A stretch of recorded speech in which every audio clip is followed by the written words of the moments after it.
പൊരുളറിയാത്തതിന്റെ ഒരു ഭാരം മൂസ അലൈഹിസ്സലാമിന്റെ മനസ്സിനുണ്ടായിരുന്നു. സൂറത്തുൽ കഹ്ഫ് മൂസ ഖിദർ സംഭവം വിവരിക്കുന്നിടത്ത് 78, 82 ആയത്തുകളിലെ ഭാഗമാണിത്. ഇവിടെ ഒരു താഇന്റെ വ്യത്യാസമുണ്ട്. പലരുടെയും ശ്രദ്ധയിൽപ്പെട്ടിട്ടുണ്ടാവില്ല. നമുക്ക് നോക്കാം.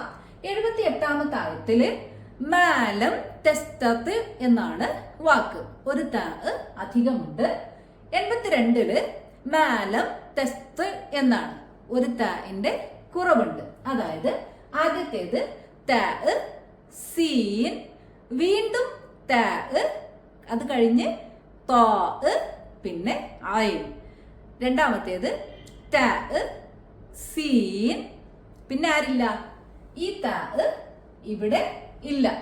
പിന്നെ വരുന്നത് സീൻ കഴിഞ്ഞാൽ താ, ഐൻ. അപ്പൊ അത് നമ്മളൊന്ന് ശ്രദ്ധിക്കുക. ഓതേണ്ടത് سأنبئك بتأويل ما لم تستطع عليه صبرا.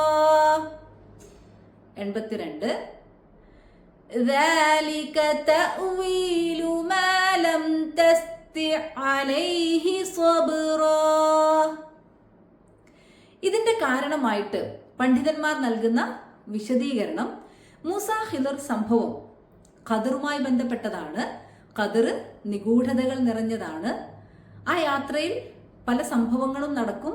ഞാൻ വിശദീകരണം തരുന്നത് വരെ താങ്കൾ എന്നോടൊന്നും ചോദിക്കരുത് എന്നതാണ് ഖിദർ അലൈഹിസ്സലാമിന്റെ മൂസ അലൈഹിസ്സലാമിനോടുള്ള കണ്ടീഷൻ, നിബന്ധന. പക്ഷേ മൂസ അലൈഹിസ്സലാമിന് ക്ഷമിക്കാൻ പറ്റുന്നുണ്ടായിട്ടില്ല. പല സംഭവങ്ങളും നടക്കുന്നുണ്ട്. അസ്വാഭാവികമായിട്ടുള്ള പല സംഭവങ്ങളുമാണ്.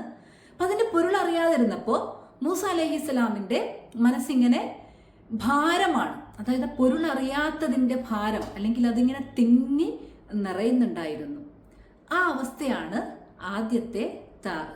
പൊരുൾ അറിയുന്നതിന് മുന്നേ ഖിദർ അലൈഹിസ്സലാം പറയാണ്, ഇനി ഞാൻ താങ്കൾക്ക് ക്ഷമിക്കാൻ പറ്റിയിട്ടില്ലാത്തതിന്റെ പൊരുള്, വ്യാഖ്യാനം പറഞ്ഞു തരാം.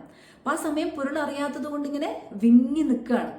എന്നാൽ രണ്ടാമത് ഏറ്റവും അവസാനത്തിലാണ് ആ പൊരുളൊക്കെ പറഞ്ഞു കൊടുത്തതിന് ശേഷം മൂസ അലൈഹിസ്സലാം ഒന്നിങ്ങനെ റിലാക്സ്ഡ് ആയി. ആ ഭാരമൊക്കെ ഒന്നിങ്ങനെ ഒഴിഞ്ഞു പോയി. അപ്പോഴാണ് ഖിദർ അലൈഹിസ്സലാം പറയുന്നത് മാലം തസ്തി. അതായത് ആ സമയത്ത് മൂസ അലൈഹിസ്സലാമിന്റെ മനസ്സൊന്ന് റിലാക്സ്ഡ് ആയി എന്ന് സൂചിപ്പിക്കാനാണ് ആ താഇന്റെ കുറവ് അവിടെ വന്നിരിക്കുന്നത് എന്നതാണ് പണ്ഡിതന്മാരുടെ വിശദീകരണം. അല്ലാഹു അഅലം.